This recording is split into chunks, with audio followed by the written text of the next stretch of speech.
Bendiciones, amados hermanos, les invito a que tomen asiento. Les envío un saludo especial de nuestro pastor, que me ha concedido hoy la bendición de poder compartir una palabra, ¿verdad? Y quiero compartirles justamente eso, lo que el Señor ha hablado a mi corazón en estos días. Y realmente yo creo que ha sido de bendición para mí y espero que lo sea también para ustedes. El Señor está hablando a mi corazón acerca del sacerdocio.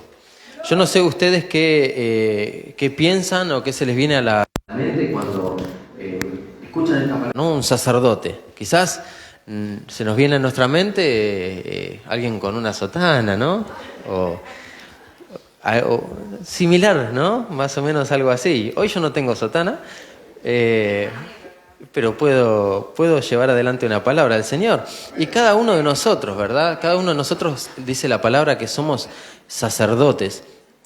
Y para comenzar quería ir a la palabra del Señor en el libro de Números, capítulo 17, versículo 1 al 8. Vamos a leer los comienzos del sacerdocio en la palabra del Señor. Obviamente que el sacerdocio, como se podría decir como institución o de esa forma yo lo vería, porque en sí el sacerdocio es un servicio al Señor que desde los comienzos que se ha llevado a cabo en la palabra del Señor. Pero acá vemos cómo nació el sacerdocio en base a la tribu de Leví, en base a la vida de Aarón.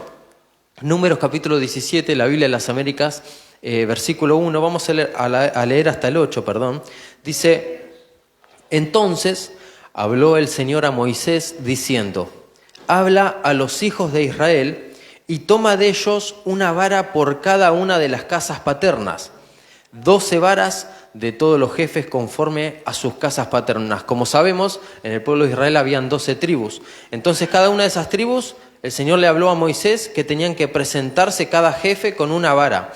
Y dice: y escribirás el nombre de cada uno en su vara, y escribirás el nombre de Aarón en la vara de Leví, como representando a la tribu de Leví, porque hay una vara para cada jefe de sus casas paternas.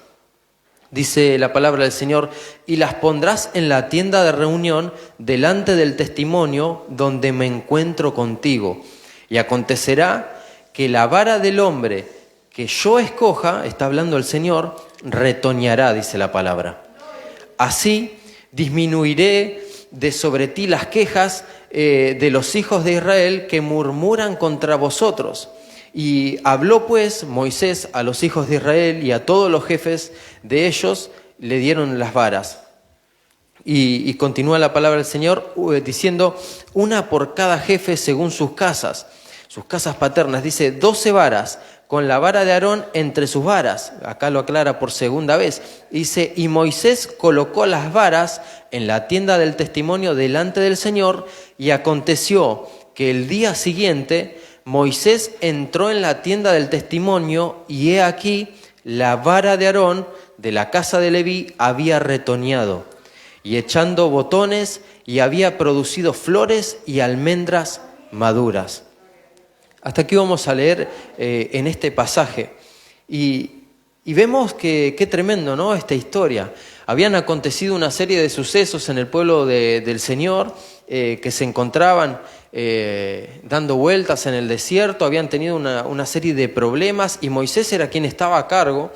Y dice, como lo acabamos de leer en uno de estos versículos, que el pueblo había empezado a murmurar, ¿verdad?, en contra de las palabras de Moisés, quien era que estaba dirigiendo el pueblo. Y era como que querían contradecir un poco, ¿verdad?, esas palabras. Y el Señor, frente a eso, nos demuestra lo que hizo. Dice que hizo que cada una de las tribus se presentase y me encantó esto, ¿no? Que cada uno lleve su vara. Hemos escuchado de la voz de nuestro pastor cómo tenían ese bordón, ¿verdad? Cada jefe, cada tribu tenía esa vara en la cual estaba escrita el nombre de cada jefe. Dice que se presentaron y aquella que el Señor escoja era sobre la cual se iba a fundar ese sacerdocio, ¿verdad? Por eso hablamos de la tribu de Leví como una tribu de levitas, de siervos del Señor. De ahí en más fue que esa tribu fue dedicada especialmente al sacerdocio. Y de esta manera Moisés iba a conformar, se podría decir lo que hoy es una estructura, ¿verdad?, en la casa del Señor. Hoy en día hay muchos sacerdotes, hay levitas, quienes tocan la música, quienes alaban al Señor. Hay un montón de tareas del servicio al Señor que son llevadas a cabo por sacerdotes. Y acá vemos cómo comenzó esto con Aarón. El Señor escogió a Aarón de la tribu de Leví. Y esa vara que simbolizaba a esa tribu dice que reverdeció. Y yo creo que el Señor quiere que pase esto con nosotros. El Señor me hablaba acerca de esto. Y cada uno de nosotros hoy en día dice que nos tenemos que ver reflejados en la palabra del Señor, porque nuestro pastor nos dijo que la palabra del Señor en el Antiguo Testamento, todo lo que esté escrito allí es para nuestro ejemplo. Entonces nosotros tenemos que tomar este ejemplo y entender que nosotros mismos hoy en el nuevo pacto, en días de la gracia, podemos también ser sacerdotes, los cuales tiene que acontecer algo con nosotros. Por eso yo, como título a esta palabra, quise poner el título Reverdeciendo el sacerdocio, por lo que aconteció aquí en los comienzos del sacerdocio. Vemos cómo reverdeció esa vara. Y allí, reverdeciendo esa vara, comenzó algo. El Señor ahí comenzó con una cometa, ¿verdad? La cual nosotros hoy en día tenemos que seguir. Por eso el título del día de hoy va a ser ese, Reverdeciendo el sacerdocio. Vamos a Números, capítulo 18, versículo 7. Allí tenemos el título, Reverdeciendo el sacerdocio. Números, capítulo 18, versículo 7. Nos habla la palabra acerca del sacerdocio y nos dice que el sacerdocio es un regalo. Dice la palabra del Señor, pero tú y tus hijos contigo, le estaba hablando la palabra del Señor. Recién leímos el capítulo 17 de Números y ahora vamos al capítulo 18, en el versículo 7. El Señor empezó a darle instrucciones al pueblo del Señor, empezó a darle instrucciones a estos nuevos sacerdotes, a Aarón, a su familia y a toda esa tribu. Números capítulo 18 y 17 dice, pero tú, le está hablando a Aarón, y tus hijos contigo, atenderás a vuestro sacerdocio en todo lo concerniente al altar y a lo que está dentro del velo, y ministraréis, dice la palabra del Señor. Os doy el sacerdocio como un regalo para servir, pero el extraño que se acerque morirá, dice la palabra de Dios. Qué tremendo, ¿no? Porque acá se empezaba a fundar ese sacerdocio y el Señor le estaba diciendo a esa familia que Él llamó que iban a tener que atender ese sacerdocio, y dice que tenían que ministrar. Eso me llamó la atención. Dice, atenderáis, dice, y ministraréis. Dice, y doy un sacerdocio como regalo. Y eso a mí me llamó la atención, ¿no? Cómo el Señor en estos días a nosotros también nos da el sacerdocio como un regalo. Va en nosotros si nosotros queremos tomarlo o no. Acá dice que el extraño, la ley decía que el extraño que se acerque a esos lugares en donde los sacerdotes entraban, iban a morir. Estamos hablando de los días de la ley. Hoy la palabra la tomamos espiritualmente y los días han cambiado. Pero tenemos que entender que si nosotros nos comportamos como extraños y no como hijos del Señor, como sacerdotes, vamos a morir espiritualmente si queremos hacernos pasar por sacerdotes. Dice la palabra del Señor que en los últimos días aparecerán muchos engañadores, quienes hablarán de la palabra del Señor, pero no respaldándose en la palabra del Señor, sino en mentiras, sino no llevando un ejemplo en su vida. Porque hay que entender eso, que los sacerdotes, aquellas personas que Dios escoge, tienen que tener un ejemplo a seguir, basado en la palabra del Señor, como lo hacían Aarón y sus hijos. Y habían cosas específicas que ellos tenían que hacer. Por definición, sacerdote o sacerdotisa, yo estuve buscando, que quiere decir que es una persona que consagra su vida a alguna divinidad. Y nosotros sabemos que existen dioses paganos, pero nosotros tenemos un único Dios y nosotros tenemos que ser sacerdotes, es decir, personas que se consagren, que consagren su vida no a alguna divinidad, sino a Dios, que consagremos nuestra vida al Señor. Y yo creo que en esta tarde el Señor nos quiere hablar acerca de esto, que consagremos nuestra vida al Señor, porque no es nada más y nada menos que eso, ser un sacerdote. Por eso hoy les preguntaba, ¿qué se imaginan, no? Cuando se menciona esta palabra, sacerdote. Y sacerdote no es aquel que lleva una sotana y da una misa un domingo, sino que un sacerdote es una persona que se consagra, que consagra su vida, que se aleja del pecado día tras día y cambia en su caminar. El Señor quiere ver cambios en nosotros, quiere que nuestro ser integral, dice la palabra del Señor, que muchas veces asemeja a hombres con árboles. De acá está hablando en figura de esa madera, ¿verdad? De esa vara que reverdeció. Esa era una vara que estaba muerta, se podría decir. Cuando uno corta una vara de un árbol, esa vara se muere. Pero el Señor hizo que reverdezca.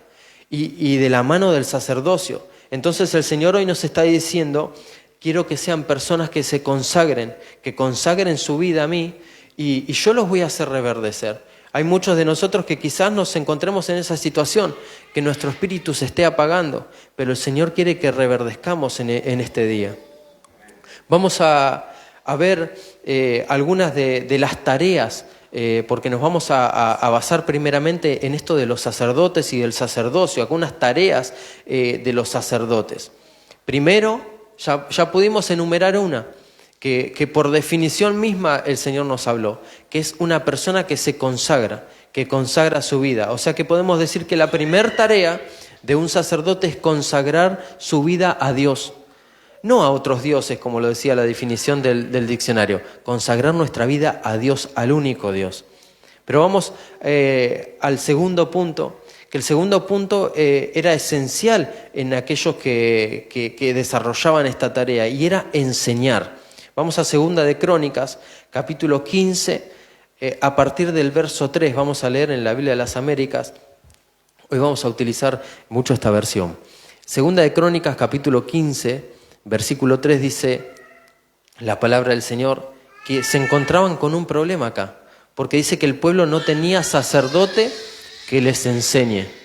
Por eso decimos que un punto esencial en el ser un sacerdote es enseñar la palabra del Señor. Segunda de Crónicas, capítulo 15, verso 3, dice, y por muchos días Israel estuvo sin el Dios verdadero, ese Dios al cual nosotros adoramos. Dice, y sin sacerdote que enseñara, y sin ley. Pero en su angustia se volvieron al Señor, Dios de Israel, y le buscaron. Y Él se dejó encontrar por ellos. Y dice la palabra del Señor, y en aquellos tiempos no había paz en el que salía ni en el que entraba, sino que muchas tribulaciones sobre todos los habitantes de las tierras. Yo no sé qué les pasa a ustedes al leer esto, pero yo me sitúo en los días de hoy. Esto está escrito hace muchos años, pero estamos viviendo estos días. Dice que en aquellos tiempos no había paz para el que entraba ni para el que salía, habían tribulaciones sobre todos los habitantes de la tierra, y dice, continúa diciendo la palabra, y era destruida nación por nación y ciudad por ciudad, porque Dios los afligió con toda clase de adversidades. Pero mirá, fíjate lo que dice acá. Mas vosotros, más ustedes, esfuércense, dice, esforzaos y no desmayéis, porque hay recompensa por vuestra obra, dice el Señor. Yo creo que el Señor nos está alentando a que estemos involucrados en la obra del Señor. Acá la palabra del Señor nos dice que al igual que en aquellos tiempos, en estos tiempos está pasando lo mismo. No hay paz. La gente no tiene paz, hay problemas entre nación y nación, hay guerras, no hay paz ni para el que va, ni para el que viene, ni para el que entra, ni para el que sale. Uno se levanta, se va de su casa, quizás sin paz, vuelve sin paz, con problemas, día tras día. Pero el Señor está diciendo, ustedes esfuércense, no desmayen. El Señor nos está hablando en el día de hoy y dice, porque hay recompensa por vuestra obra. Yo creo que en estos tiempos es en los tiempos en los que el cristiano baja los brazos y que se aparta de la obra y que va dejando de congregarse y que va dejando de servir al Señor.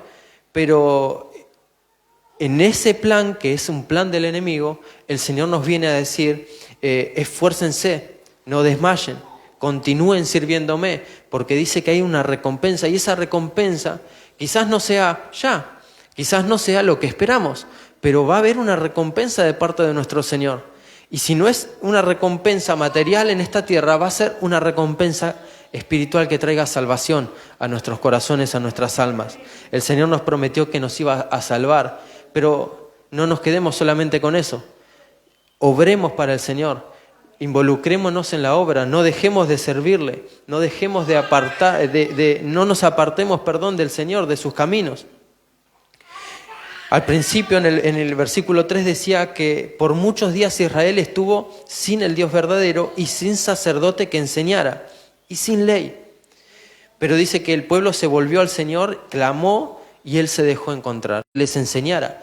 Hoy en día hay muchos siervos del Señor, entre comillas, o siervos del Señor, sin comillas, pero que se están dejando llevar por la corriente de este mundo y no están enseñando la palabra. Y están faltando a lo que tienen que hacer, a la obra del Señor. La obra del Señor es que un sacerdote enseñe la palabra. La palabra dice que no había sacerdote que les enseñe. Entonces, en estos días el Señor quiere que haya sacerdotes que enseñen la palabra del Señor. Pero ¿cómo vamos a enseñar la palabra si no la aprendemos primero? Entonces es un doble llamado de parte del Señor. En este punto que tocamos de enseñar la palabra, también nos toca aprender, porque muchos de nosotros estamos aprendiendo. Nadie es el sumo sacerdote que se sabe toda la Biblia, sino que tenemos que aprender, tenemos que escudriñar. Pero si no nos acercamos a la palabra del Señor, ¿cómo vamos a aprender? Y mucho menos cómo vamos a enseñar, cómo vamos a obrar para el Señor. Acá la palabra decía que nos esforcemos. Dice que hay recompensa por vuestra obra, pero si no hay obra en nuestros corazones, en nuestras vidas, ¿qué recompensa vamos a tener? Entonces yo creo que es un llamado también, ¿no? En este punto de enseñar. Pero pasemos al siguiente. Punto número 3. Recién dijimos, punto número 1, consagrar nuestra vida a Dios. Punto número 2, enseñar con todo lo que eso conlleva. El consagrarse, el no apartarse de la obra del Señor y el aprender primero también. Punto número 3, presentar ofrendas. Dice que los sacerdotes eran aquellos encargados de presentar ofrendas en el altar delante del Señor. Dice que en el antiguo pacto, en aquellos días, en Levíticos, dice que se acercaban los sacerdotes al templo del Señor, al tabernáculo, y ofrecían ofrendas. Dice que sacrificaban animales, ofrecían todo tipo de ofrendas. Y vamos a leer un ejemplo en Levítico capítulo 2, versículo 9, en donde nos deja en claro esto, que un sacerdote tiene que sacrificar algo delante del Señor. Hoy quizás ya no se haga más esto, ya no vamos a ofrecer una oveja o un animalito como se hacía en aquel entonces en sacrificio por los pecados del pueblo. Pero sí hay diferentes tipos de ofrendas al Señor y no estamos hablando tan solamente monetarias. Levítico capítulo 2, verso 9 dice, y el sacerdote tomará de la ofrenda de cereal su porción como memorial y la quemará sobre el altar como ofrenda encendida de aroma agradable al Señor. Y en la palabra del Señor hay montones de versículos que nos hablan acerca de los sacrificios que llevaban a cabo los sacerdotes. Pero yo quise escoger y quedarme con más allá de que habla acerca de una ofrenda de cereal, quizás en ese caso, pero me encantó lo que termina diciendo la palabra del Señor. Dice que la quemará sobre el altar como una ofrenda encendida, dice, de aroma agradable para el Señor.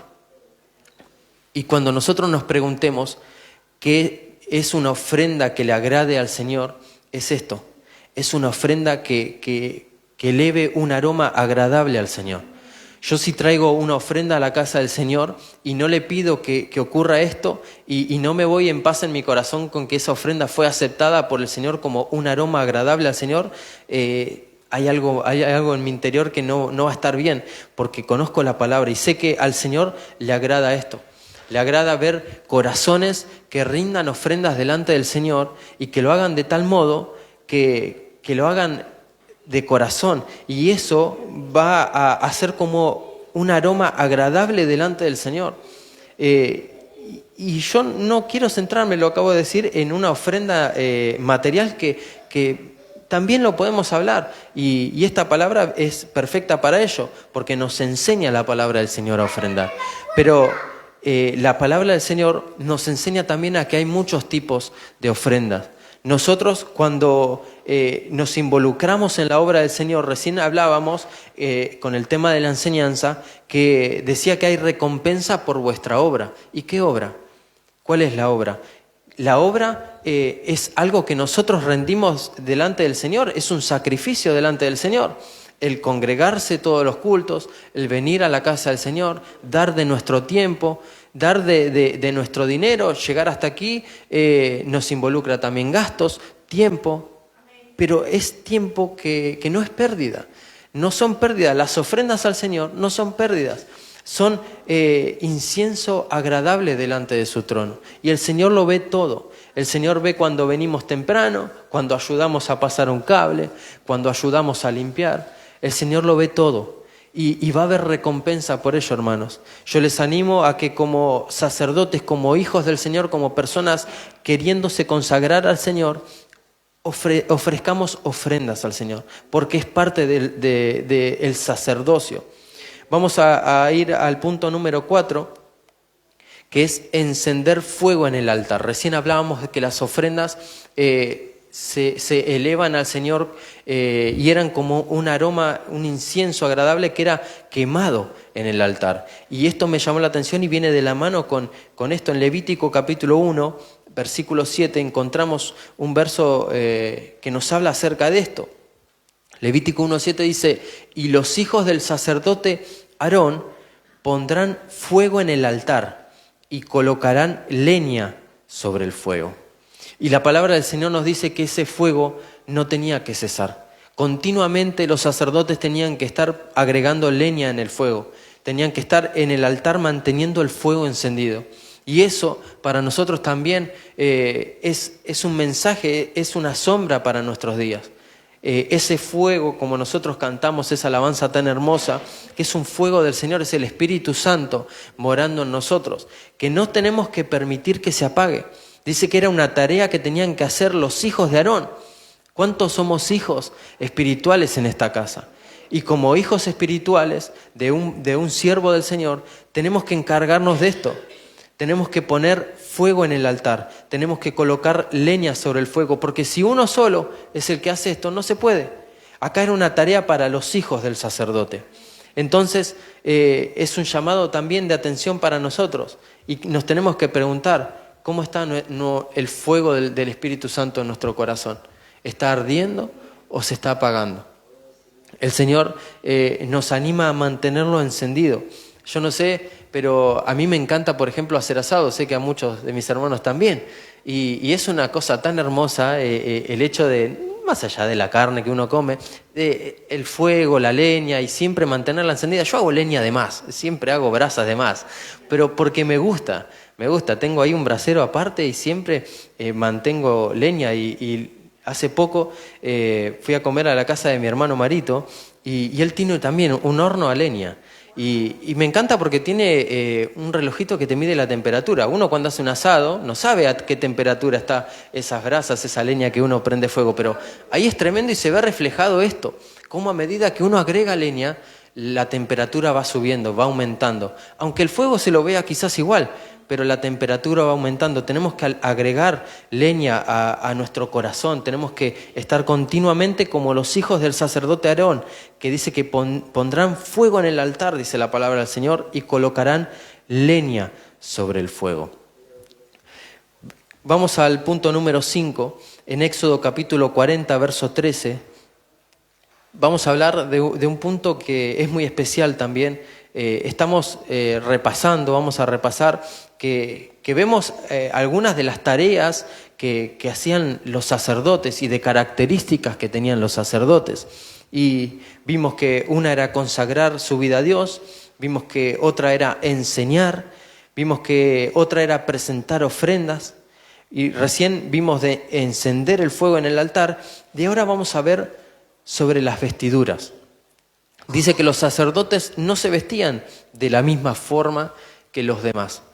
Algo los diferenciaba y era su vestidura. Y esto también a nosotros nos trae una enseñanza hermosa en el día de hoy. Éxodo capítulo 40, 13 dice: y vestirás a Aarón con las vestiduras sagradas.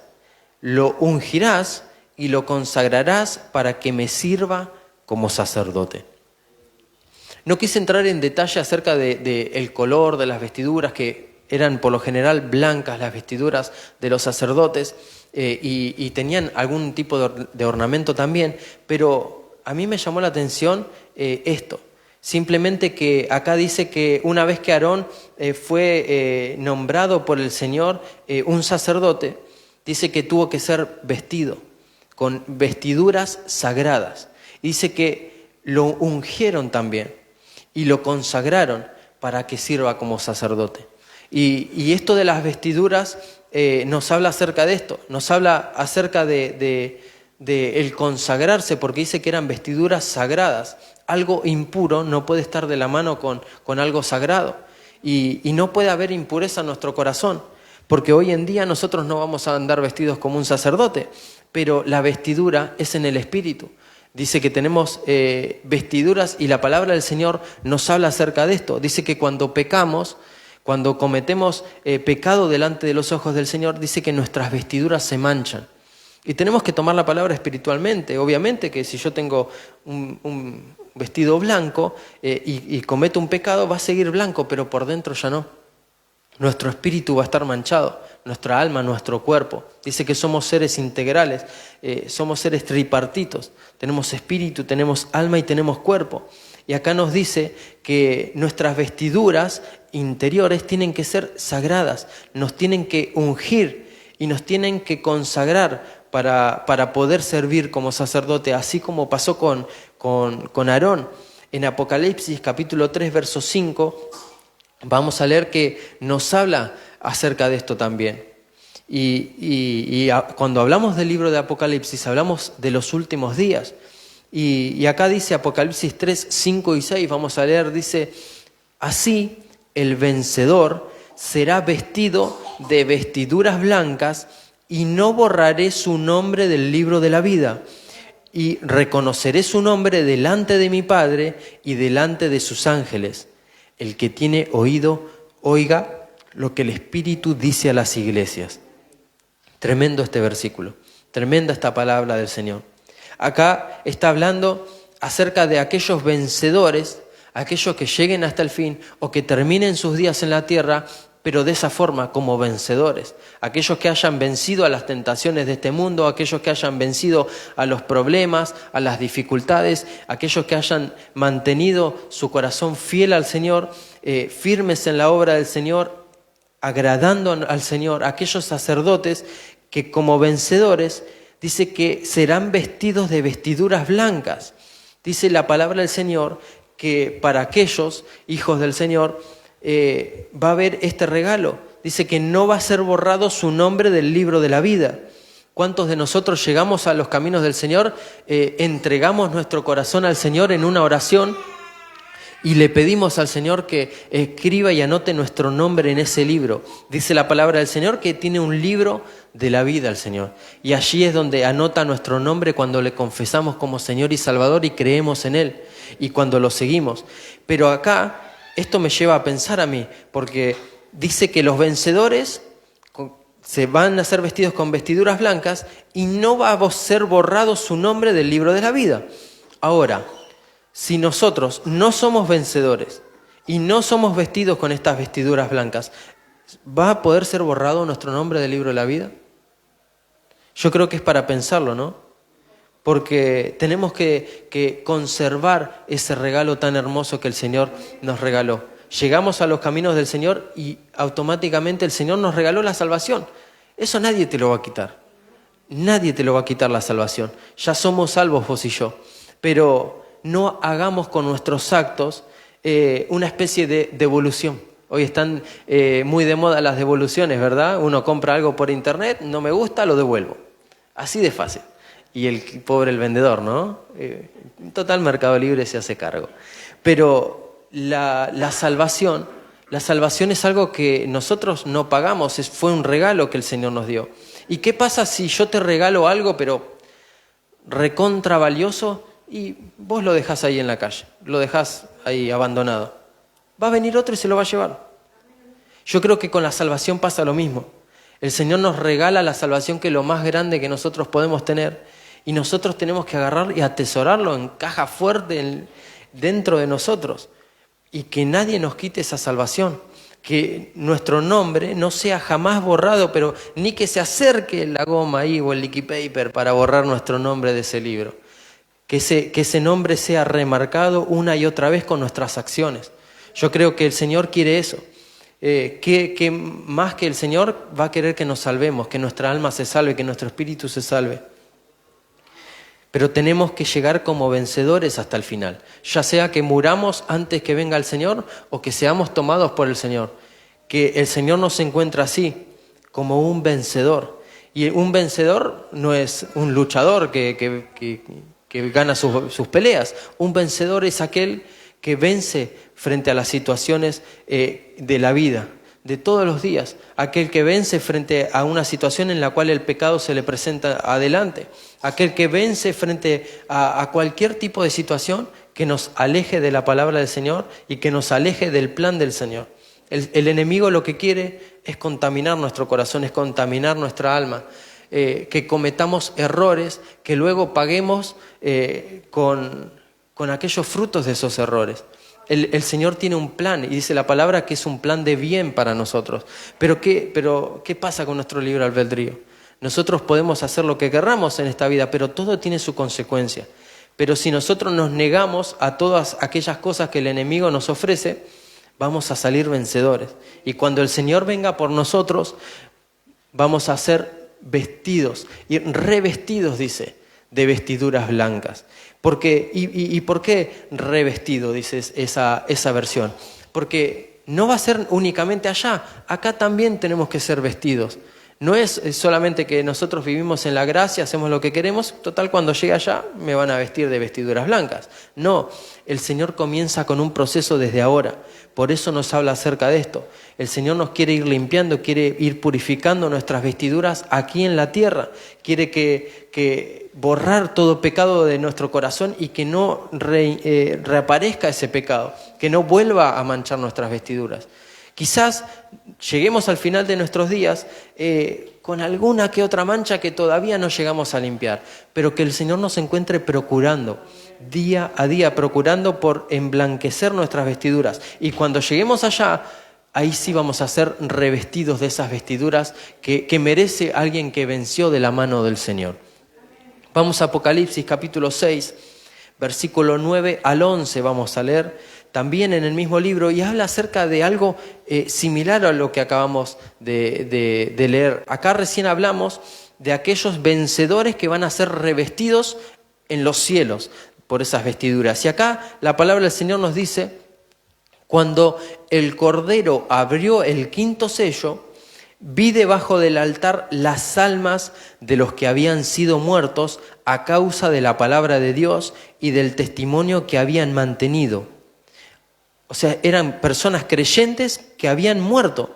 Y dice, y clamaban a gran voz, diciendo, ¿hasta cuándo, oh Señor, santo y verdadero, esperarás para juzgar y vengar nuestra sangre de los que moran en la tierra? Y la palabra continúa diciendo, y se les dio a cada uno una vestidura blanca, y se les dijo que descansaran un poco más de tiempo hasta que se completara también el número de sus consiervos y de sus hermanos que habrían de ser muertos como ellos lo habían sido.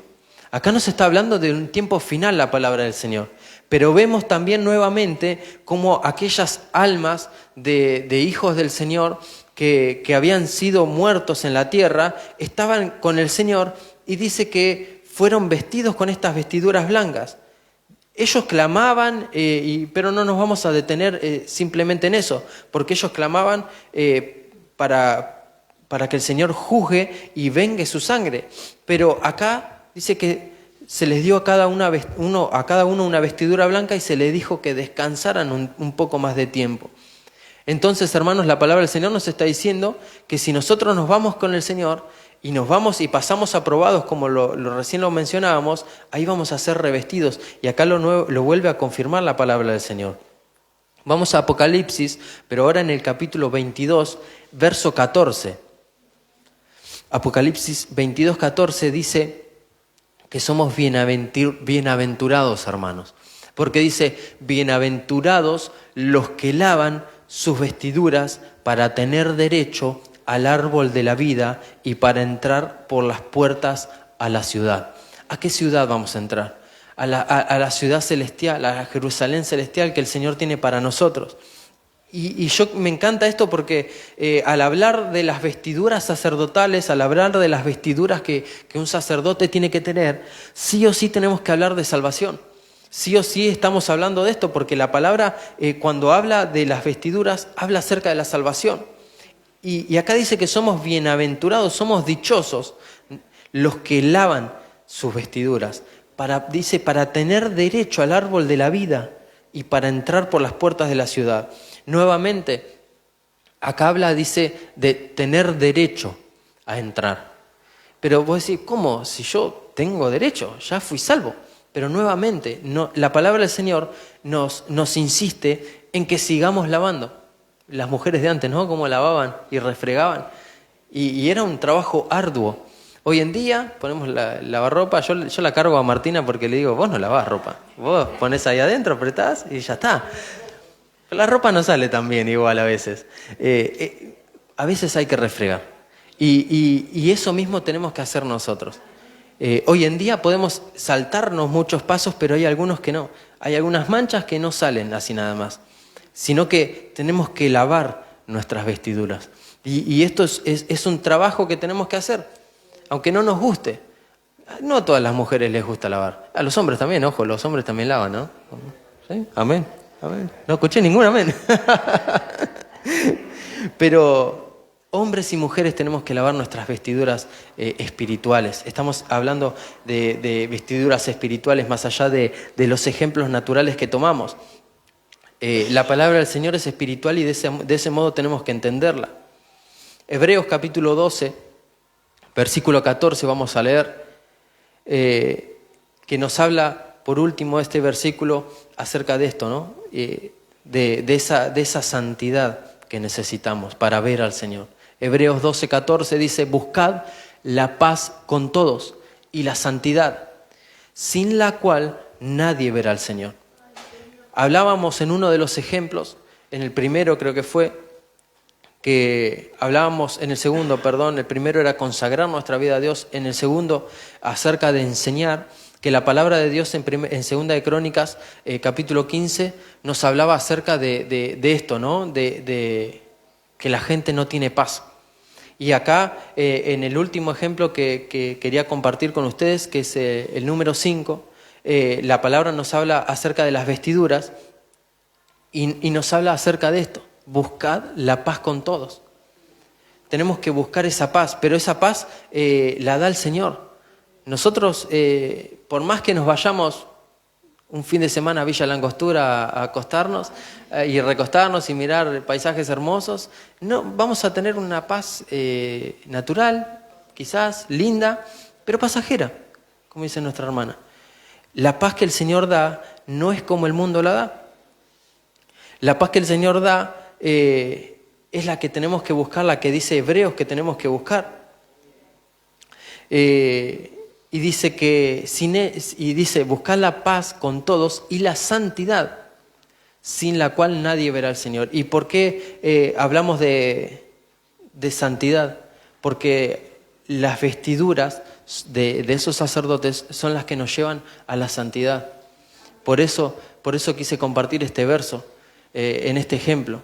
Que nos quede claro, ¿verdad? Vamos a enumerar nuevo. Hay un montón más de ejemplos acerca de los sacerdotes y de cosas que los sacerdotes tenían que hacer, ¿verdad? Pero nosotros mencionamos tan solo 5. La primera era consagrar nuestra vida a Dios. Yo no sé si lo han anotado, pero lo vamos a enmarcar nuevamente. Consagrar nuestra vida a Dios.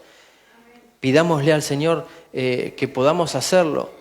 Enseñar la palabra del Señor. Que aquellos que se esfuercen y que sirvan al Señor van a aprender y van a poder enseñar. Mira, acá lo tenemos. Ofrenda encendida de aroma agradable al Señor. Era la número 3, presentar ofrendas. Número 4, encender fuego en el altar. Y número 5, las vestiduras. Aquellas vestiduras que nos van a hacer ver al Señor. En definitiva, vamos a llegar a ser salvos si procuramos que nuestras vestiduras sacerdotales sean aquellas que el Señor mire con agrado. El Señor no nos ve a nosotros vestidos con saco y corbata. El Señor nos ve por dentro y ve cómo estamos realmente. Procuremos tener esas vestiduras sacerdotales. Vamos a Hebreos, capítulo 9, verso 1. Vamos a leer este pasaje que es tremendo. Acá habla de presentarse delante de Dios. Hebreos capítulo 9, verso 1 al 12 vamos a leer. Dice, ahora bien, esto es tremendo porque la palabra del Señor nos hace una explicación magistral acá en Hebreos capítulo 9. Vamos a leerlo. En Hebreos 9, 1 dice, ahora bien, aún el primer pacto tenía ordenanzas de culto y el santuario terrenal. Acá volvemos al principio. Dijimos que en los días de Moisés inició en el tabernáculo esa ley sacerdotal, se podría decir, de la mano de Aarón y de la tribu de Leví comenzó, ¿verdad?, ese sacerdocio. Y acá nos habla de aquel primer pacto. Dice, ahora bien, aún el primer pacto tenía ordenanzas de culto y el santuario terrenal, porque había un tabernáculo preparado en la parte anterior, en el cual estaban el candelabro, la mesa y los panes consagrados. A este lugar se le llama lugar santo, y detrás del segundo velo había un tabernáculo llamado lugar santísimo. Detengámonos acá un segundo. La palabra del Señor nos cuenta y nos explica que en aquel tabernáculo habían 3 sectores. Muchas veces lo mencionamos: atrio, lugar santo y lugar santísimo. Y eso es lo que está diciendo aquí. Vamos a volver un poquitito atrás, en donde decía, había un tabernáculo preparado en la parte anterior, en el cual estaban el candelabro, la mesa y los panes consagrados, que era el lugar santo. Acá no está hablando directamente del atrio, empezó a hablar acerca del lugar santo. Y detrás del segundo velo había un tabernáculo llamado el lugar santísimo, el cual tenía el altar de oro del incienso y el arca del pacto cubierta toda de oro, en la cual había una urna de oro que contenía el maná y la vara de Aarón que retoñó y las tablas del pacto, y sobre ella estaban los querubines de gloria que daban sombra al propiciatorio. Paremos ahí un momento. Acá la palabra del Señor nos comenzó a enumerar cómo era la configuración del antiguo tabernáculo, en donde esencialmente estaba el atrio, el lugar santo y el lugar santísimo, y cada una de las cosas que habían allí. Pero continuemos leyendo, dice, pero de estas cosas no se puede hablar ahora en detalle. Así preparadas estas cosas, los sacerdotes entran continuamente al primer tabernáculo para oficiar el culto. Pero en el segundo, hablando acerca del lugar santísimo, solo entra el sumo sacerdote una vez al año, no sin llevar sangre, la cual ofrece por sí mismo y por los pecados del pueblo cometidos en ignorancia. queriendo el Espíritu Santo dar a entender esto, dice la palabra del Señor, que el camino al lugar santísimo aún no había sido revelado en tanto que el primer tabernáculo permaneciera en pie, lo cual es un símbolo para el tiempo presente, según el cual se presentan ofrendas y sacrificios que no pueden hacer perfecto en su conciencia al que practica ese culto, puesto que tienen que ver solo con comidas y bebidas y diversas abluciones y ordenanzas para el cuerpo, impuestas hasta el tiempo de reformar las cosas. De esta manera funcionaba el sacerdocio en los días de la ley. Pero la palabra del Señor continúa diciendo: pero cuando Cristo apareció como sumo sacerdote de los bienes futuros a través de un mayor y más perfecto tabernáculo, no hecho con manos, es decir, no de esta creación, y no por medio de sangre de machos cabríos y de becerros, sino por medio de su propia sangre, entró al lugar santísimo una vez y para siempre, habiendo obtenido redención eterna. ¿Cuántos le dan un aplauso al Señor? Gloria a Dios.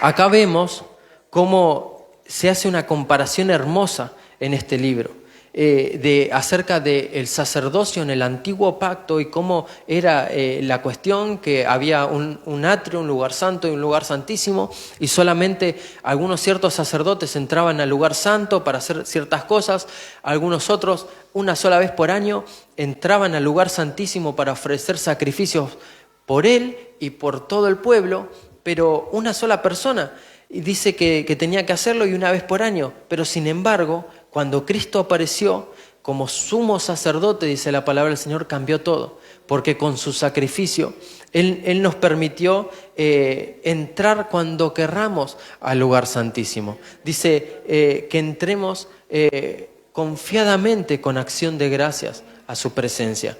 Y ese es el sacrificio que el Señor vino a hacer por nosotros. No quiere decir que todo lo que hayamos leído sea en vano, sino que todo lo que hacían y oficiaban los sacerdotes de aquellos tiempos es sombra y figura para nosotros en estos días. Díganme si aquellas 5 cuestiones que vimos recién, aquellos 5 puntos, son nocivos para nosotros. Obviamente que no. La palabra del Señor nos deja ver cada una de esas enseñanzas para que nosotros la llevamos y la pongamos en práctica en estos días también. Y la palabra del Señor es una. Pero cuando Cristo apareció, dice la palabra del Señor, dice que fue un mayor y más perfecto tabernáculo, no hecho con manos, y dice que sino por medio de su propia sangre, con su sacrificio, entró al lugar santísimo una vez y para siempre, dice la palabra del Señor. Vamos a Números, capítulo 18, versículo 1. Acá hay algo que no quería dejar pasar, antes de pasar a lo siguiente que tenía para compartirles. En Números, capítulo 18, verso 1, nos habla acerca de llevar la culpa. Y esto me llamó la atención, esta frase. Dice: entonces el Señor dijo a Aarón: tú y tus hijos y tu casa paterna contigo llevaréis la culpa en relación con el santuario, y tú y tus hijos contigo llevaréis la culpa en relación con vuestro sacerdocio. Yo me pregunté, ¿no? ¿Cómo es esto? Si tenemos la traducción lenguaje actual por ahí, y vamos a ver el mismo versículo. Números, capítulo 18, verso 1, en la TLA, dice: entonces, lo tenemos por ahí, 18.1 de Números, dice, traducción lenguaje actual, y les dijo a Aarón: cuando los israelitas cometan algún pecado contra el santuario, tú y tus descendientes y los demás descendientes de Leví pedirán perdón por ellos. Por cuanto tú y tus descendientes estén en el servicio como sacerdotes y pequen, nadie podrá pedir perdón por ustedes, sino ustedes mismos. Entonces acá entendemos que recién hablamos de los 2 pactos, ¿verdad? Y las 2 maneras. Y esto era en el pacto antiguo, ¿verdad? Porque le estaba hablando el Señor a Aarón y a sus hijos. Dice que se tenían que presentar como sacerdotes y ofrecer sacrificios por ellos y por aquellos que eran parte del pueblo. Y entonces llevaban cierta culpa, ¿verdad?, encima. Pero me gustó esta versión, la traducción lenguaje actual, que dice: por cuanto tú y tus descendientes estén de servicio como sacerdotes y pequen, nadie podrá pedir perdón por ustedes, sino ustedes mismos. Y entonces yo lo tomaba este verso y realmente no lo quería dejar pasar, porque tenemos que entender que nosotros hoy en día, como sacerdotes, como hijos del Señor, quizás podamos pecar, porque nadie es perfecto. Nadie está libre de pecado, pero dice que tenemos que interceder por esos pecados delante del Señor. Antes quizás tenían que interceder una persona por los demás, pero ahora cada uno tiene que interceder por sí mismo, ¿verdad? Cada uno tiene que llevar esa culpa, como lo decía la otra versión.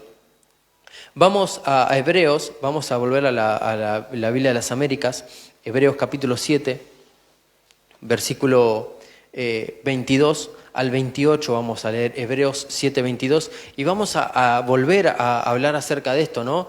Del sacerdocio de Jesús, que el sacerdocio de Jesús es el que nos compete en realidad a nosotros en estos días, que según lo dice la palabra, es según el orden de Melquisedec. Nosotros hablamos que todo comenzó con el sacerdocio del orden de la tribu de Leví, de Aarón. Pero el sacerdocio de Jesús es según el orden de Melquisedec. Dice Hebreos capítulo 7, 22, dice: por eso Jesús ha venido a ser fiador de un mejor pacto. Los sacerdotes anteriores eran más numerosos porque la muerte les impedía continuar. Pero Él, hablando de nuestro Señor, conserva su sacerdocio inmutable, puesto que permanece para siempre. ¿Cuántos dicen amén? Nuestro Señor permanece para siempre. Por lo cual, dice la palabra del Señor, Él también es poderoso para salvar para siempre a los que por medio de Él se acercan a Dios.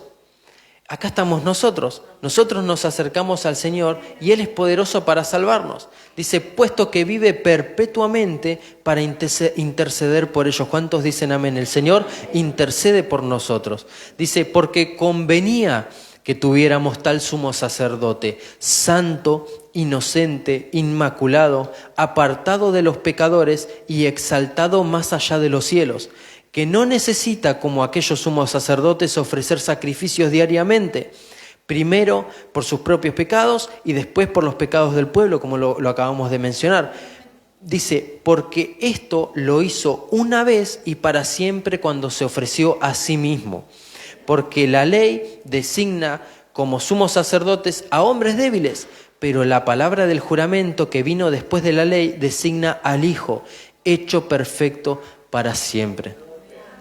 Y nosotros somos llamados a imitar al Hijo del Señor, somos llamados a ser como Jesús.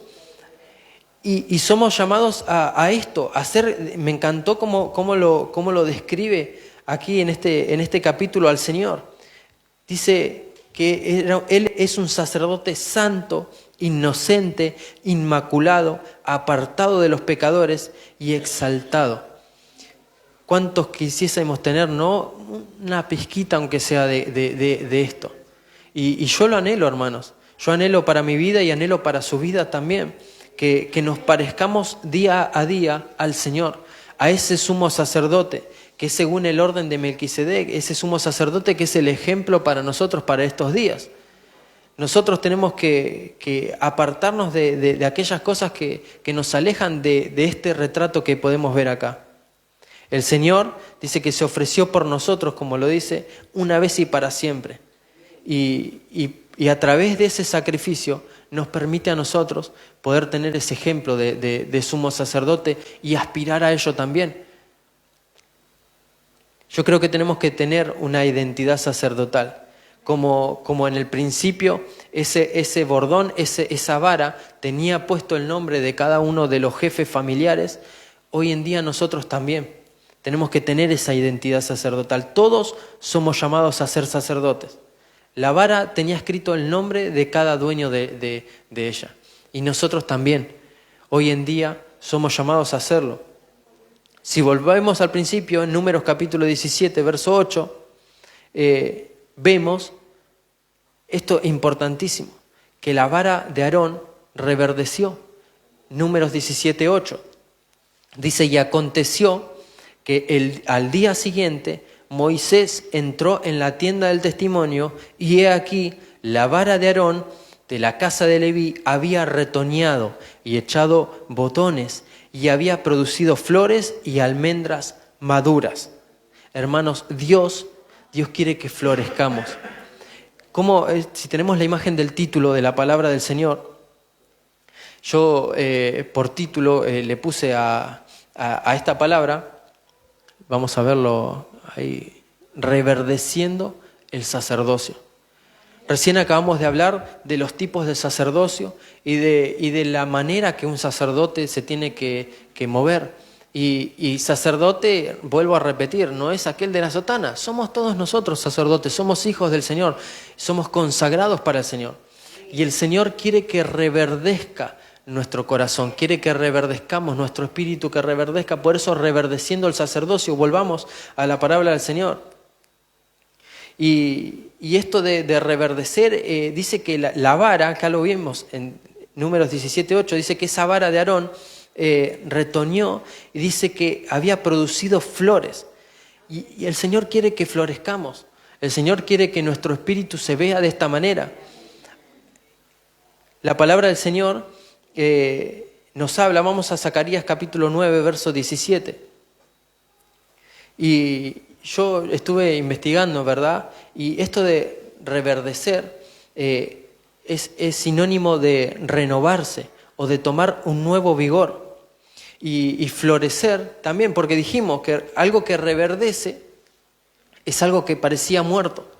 Es algo que necesita tomar de nuevo ese vigor. ¿Y cuántos de nosotros estamos de esa manera? Y florecer, porque hablaba de que la vara floreció también, y florecer es experimentar mejoras después de haber pasado una crisis o un momento difícil. ¿Y cuántos de nosotros hemos pasado por momentos difíciles y seguimos pasando por momentos difíciles o crisis? Y son cosas que tenemos que vivir. Pero dice que la vara de Aarón floreció. Dice que la vara de Aarón reverdeció. Y eso es lo que va a pasar con nosotros si le creemos al Señor. Zacarías capítulo 9, verso 17. Dice que el pan y el vino hacen florecer.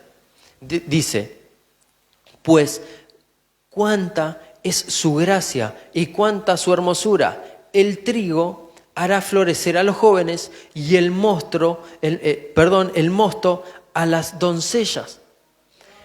El trigo y el mosto. Acá vemos al pan y al vino.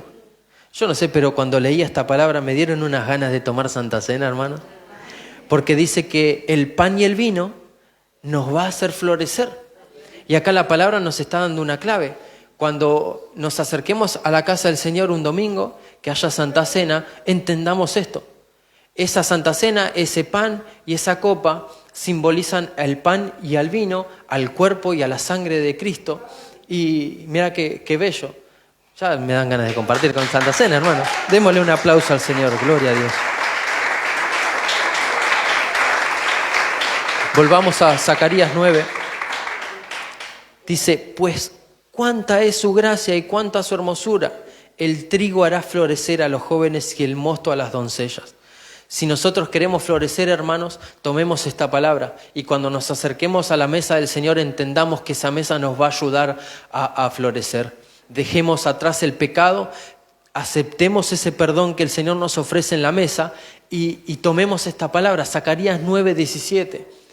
Cuánta es su gracia y cuánta su hermosura. El trigo hará florecer a los jóvenes y el mosto a las doncellas. ¿Cuántos jóvenes y cuántas doncellas hay acá? Somos todos jóvenes y somos todos. Por más que estemos como estemos, vamos a florecer porque la palabra del Señor lo dice y yo lo creo. Vamos a Oseas, capítulo 14, versos 5 y verso 6. Acá vemos otra clave para florecer. Y es lo segundo y último que quiero tocar en el día de hoy. Dice la palabra del Señor, seré como rocío para Israel. Florecerá como lirio y extenderá sus raíces como los cedros del Líbano, dice la palabra. Dice, brotarán sus renuevos y serán su esplendor como los del olivo y su fragancia como la de los cedros del Líbano. ¿Cuántos dicen amén? ¿Qué dice la palabra del Señor en el verso 5? Seré, dice el Señor, como el rocío para Israel y florecerá como lirio. Y después nos continúa diciendo todas esas bendiciones que van a venir sobre nosotros, brotarán renuevos. Seremos como el olivo, nuestra fragancia como los cedros del Líbano, pero quedémonos con eso. El Señor va a ser como rocío para nosotros. Ahí donde dice Israel, poné tu nombre. Seré como rocío para Matías. Seré como rocío para Irma. Seré como rocío para cada uno de ustedes. Y florecerán como el lirio. El Señor va a hacer que reverdezcamos, va a hacer que florezcamos. Pero ese rocío tiene que caer sobre nosotros. Y me llamó poderosamente la atención otro pasaje de la palabra del Señor en Deuteronomio capítulo 4, verso 33, en donde también nos habla de un rocío que cayó sobre una persona. Y algo muy particular, porque esta persona era el rey Nabucodonosor, que dice que fue mojado con ese rocío. Y es algo tremendo porque algo pasó con este rey. Dice que era un rey que en un determinado momento se enalteció y él se creyó que era muy, muy poderoso y muy fuerte por la postura en la cual estaba. Y dice que el Señor lo humilló de tal manera que dice que tuvo que vivir como las bestias del campo. Dice que enloqueció, pero en un momento determinado de esa temporada en la cual él estaba siendo mojado por el rocío, dice que algo vino a su mente y entró en sí. Y dice que volvió a enaltecer al Señor en vez de a sí mismo. Vamos a Deuteronomio capítulo 4, versos 33 y 34. Daniel 4, 33 dice, en aquel mismo instante se cumplió la palabra acerca de Nabucodonosor. Fue echado de entre los hombres, comía hierba como el ganado, dice, y su cuerpo se empapó con el rocío del cielo, dice la palabra, hasta que sus cabellos crecieron como las plumas de las águilas y sus uñas como las de las aves. Pero al fin de los días, yo, Nabucodonosor, alcé mis ojos al cielo y recobré mi razón, y bendije al Altísimo, y alabé y glorifiqué al que vive para siempre, porque su dominio es un dominio eterno y su reino permanece de generación en generación. ¿Cuántos le dan un aplauso al Señor? Gloria a Dios.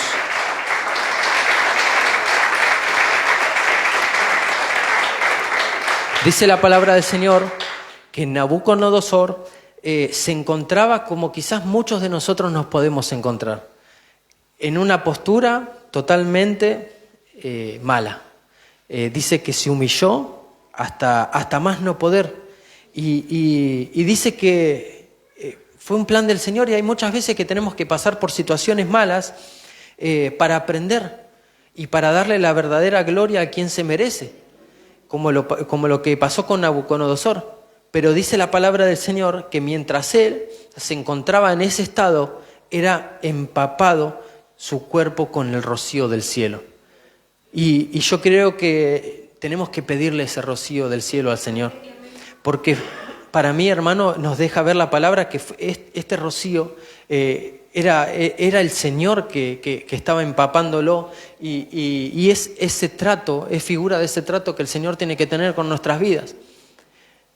Quizás con Nabucodonosor creo que fue un periodo de 7 años el que él estuvo de esa manera. Quizás con nosotros sean días, sean meses, sean años, para que podamos entender cuál es nuestro verdadero fin, cuál es nuestra postura en la tierra, qué es lo que el Señor quiere con nosotros, que es que seamos verdaderos sacerdotes, que seamos varas que florezcan, que seamos árboles, que tengamos renuevos en nuestro interior. Y eso únicamente lo da este rocío, lo da la palabra del Señor, porque el rocío es la palabra. quiero llamar a mis hermanos de la alabanza para ir cerrando. Y quiero que vayamos a Deuteronomio capítulo 32, en donde nos habla acerca de ese rocío del cual estamos hablando, que nos hace reverdecer, que es su palabra, nada más y nada menos que su palabra. Acá vemos un cántico de Moisés en Deuteronomio capítulo 32, verso 1 al 4. Dice: prestad atención, oh cielos, y dejadme hablar, y escuche tierra las palabras de mi boca. Caiga como la lluvia mi enseñanza, y destile como el rocío mi discurso, como llovizna sobre el verde prado, y como aguacero sobre la hierba. Porque yo proclamo el nombre del Señor, atribuid grandeza a nuestro Dios, la roca. Su obra es perfecta, porque todos sus caminos son justos. Dios de fidelidad y sin injusticia, justo y recto es Él. Padre amado, Padre eterno, Padre celestial, invito que se pongan de pie. En esta hora, Señor amado, hemos estado frente a tu palabra, Padre amado. Tu palabra nos ha puesto como frente a un espejo, Señor amado, en el cual nos refleja a nosotros mismos, Señor. Y quizás lo que hayamos visto, Señor, nos haya gustado o no, Padre. Pero te pedimos, Señor, que ese reflejo sea cambiado, sea transformado en tu reflejo, Padre amado.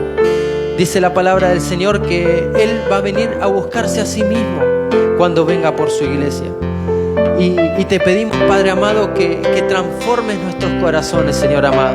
Te pedimos que si nosotros hemos parado, hemos cesado aquella obra que comenzaste con nuestras vidas, aquel momento en el que te dijimos que sí, Padre, aquel momento en el cual entregamos nuestro corazón frente a tu palabra y frente al conocimiento de que existes, Padre amado. Te pedimos, Señor, que esa obra, si la hemos detenido, Señor, que en esta tarde, Señor amado, sea renovada, Padre amado. Que nuestro bordón, Señor amado, que nuestra vara sea reverdecida, Señor amado, en estos días. Que florezcamos, Padre amado, por tu Espíritu Santo en nuestro interior, Señor amado. Te pedimos que nos ayudes a llevar vidas consagradas a ti, Padre amado. Que nos ayudes a aprender de tu palabra y poder enseñarla, Padre amado. Que nos ayudes a ofrecer sacrificio delante de tu altar, Padre. Que nos ayudes, Señor amado, a mantener ese fuego encendido, Padre amado. Que nos ayude, Señor amado, a que nuestras vestiduras sean blancas y puras delante de tus ojos, Señor amado. Que aunque el mundo quiera mancharnos, Señor, con pecado, que nuestro corazón se mantenga firme y seamos aquellos vencedores que logramos llegar hasta el final, Padre. Que cuando vengas por nosotros, Señor amado, nos halles victoriosos, Señor amado, y que podamos permanecer contigo victoriosos, Señor amado.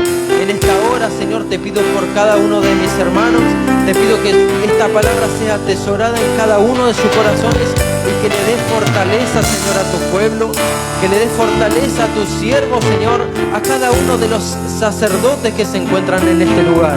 Y que puedan salir victoriosos, Señor amado.